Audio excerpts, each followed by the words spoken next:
Hey everyone, Two here. I had someone, ask me some questions about, running Spiral with the 60 card list as opposed to, more tight, condensed 40 card list that focus primarily on getting to souls and quick fix. And the answer I gave them, among many, was one, the dangers help you get to non-traditional, non-linear combos, and two, they help you going second a lot because one, they draw you into more cards like droplets or like Call by the Grave or combo pieces, and two, they give you material to go into board breaking plays or set up board breaking combos. So I'm against a Math Deck opponent, and they pretty much have the whole shebang. They're going to get Super Factorial, they've got Heat Soul, they're going to get to Masquerena, they get to draw a bunch of cards with Heat Soul and get some hand traps. And that's the general idea of these Math Deck lists. When your opponent sets a card like this in a Math Deck list that does end on Heat Soul, you can assume that's probably either Call by the Grave, because obviously they're running Call by the Grave, or maybe like an Infinite Impermanence. Sometimes they run Signet Codec, but I'm not going to assume that because that's kind of rare. So my general idea here is I want to use Call by the Grave to, pop their diameter, so their repletion's pretty useless, and then I just have to play through a Masquerena on Appaloosa. That shouldn't be too hard with droplets. But we'll see how the play goes from here. So I'm going to open up with Jackalope and see what my opponent does. They're just going to draw a card off Heat Soul, that's fine. Now, this Jackalope does risk me discarding my really good going second cards, right? Obviously, Call by the Grave and Droplets are very good in this matchup. I'm not trying to discount how useful they are in this hand, but, I do need the dangers to kind of get the ball rolling, because this hand doesn't actually combo on its own, but it does have two cards that draw you cards that can combo.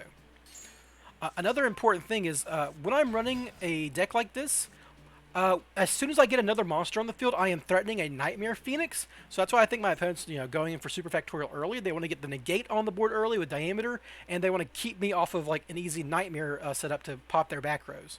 And I'd also even draw a card because they have a Heat Soul arrow pointing to where my Nightmare Phoenix would go to draw me a card. So I do want to Call by the Grave this to stop it, but they chain Maxi on me. And that's actually really obnoxious, so I'm just going to Call by the Grave it. Maybe they should have held on for a second before maxing, I'm not sure. Because I would have used Call by the Grave, I wouldn't have used Droplets. But who knows, right? Unless they were giving me prompts. If they were giving me prompts, I might have just used Droplets on the Loplation, because that does answer the card by itself. But at this point, I'm going to have to send more cards than I want to, but I still actually have a combo. As you can see, the Jackalope did draw me Quick Fix, which is kind of the idea with dangers. They draw you into your combo pieces, as well as serving as combo pieces sometimes.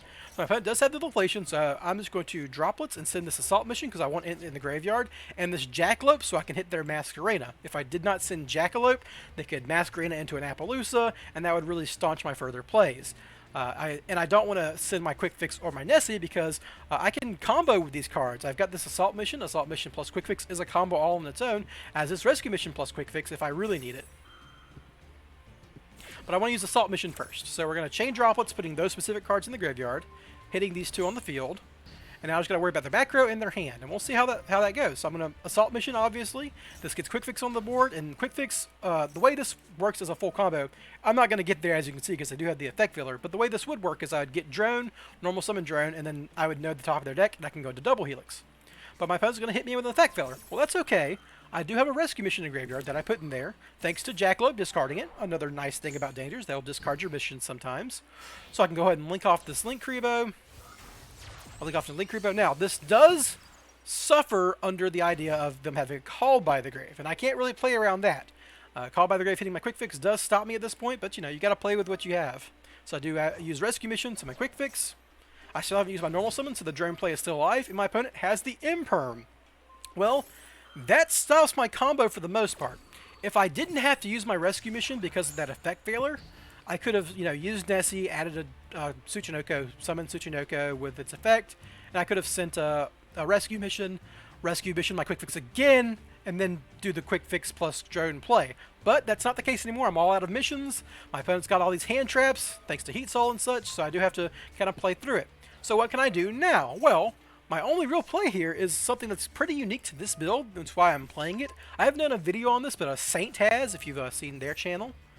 So I search Tsuchinoko with Nessie, as I said before, and then I make Barricade Board Blocker. And something that's interesting about Spyral is Quick Fix plus Board Blocker, 2 machines, that makes Auroradon. Now, this isn't quite what you want it to be. I can't get into the full Auroradon combo that this deck goes into because I don't have any cards left in hand.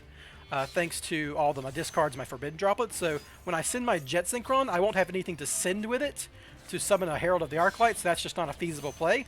But I do have Power Tool Braver Dragon, and I can keep my Auroradon on the field because I don't need the token, since I'm not going into Herald of Arclight. I get my hand rip, and I can clear their 2 back cards, and I just got to deal with a Heat Soul plus 1 draw on top, and I do have a negate. So we're not out of the woods yet, but this is kind of close to a parity board state. They're top decking. I'm just going to go ahead and negate this because, you know, it's the best I can do. I don't want them to draw like a circular or anything. They draw Subtraction, which doesn't do a whole lot. It gets into Axis Talker, but that does not beat me. So now at this point, I have a lot of cards that win the game for me. Quick Fix wins, Spyral Resort wins, Big Red wins, Rescue Mission wins because I can discard it with Jet Synchron. You know, just there's a decent number of cards in my deck that win the game for me, and Big Red is one of them. So Big Red on Quick Fix, and now I can show you that little combo I was talking about, where you just add Drone, go into Double Helix, and that's a lethal combo. My opponent's also down to 1,800 life points, so I'm not actually going to go all the way to Axis Talker and all that jazz because I don't need to. I could just clear their Axis Talker and attack for game with a Nightmare Unicorn. It's also the nice, you know, new Alt Art Unicorn with Ibly on it. So you spin their Axis Talker, and if I wanted to, I could obviously summon this Sleeper. I could Rescue Mission back Master Plan and go into Axis Talker, but pretty trivial. My opponent has no graveyard effects. I could just go ahead and attack. Ta-da! And there we go. This isn't going to be like a long-form video about me playing amazingly and being the best player of all time or whatnot. But, you know, that's just a going second game, and I get a lot of people asking me about, you know, playing through turns on, like, going second and what dangers do, and that's kind of like a combination of both. For people who are interested, this is the deck I was playing. It's just the Spyral Auroradon variant. Like I said, go search up Saint on YouTube, Saint Spyral. You'll find a functionally similar version of this deck where, you know, it does that little Auroradon combo. It's supposed to end on Herald too with Jet Synchron, but as you saw, I was out of cards. And it does do the Destrudo for Ancient Fairy Dragon play to get you your Secret Village when you're going first, but I was going second, so there you go, everyone. That's the video. Nothing crazy. I'm not, like, you know, making a whole breakdown of this. I was just showing a fun going second game. Hope y'all enjoyed. Have a good one. Bye.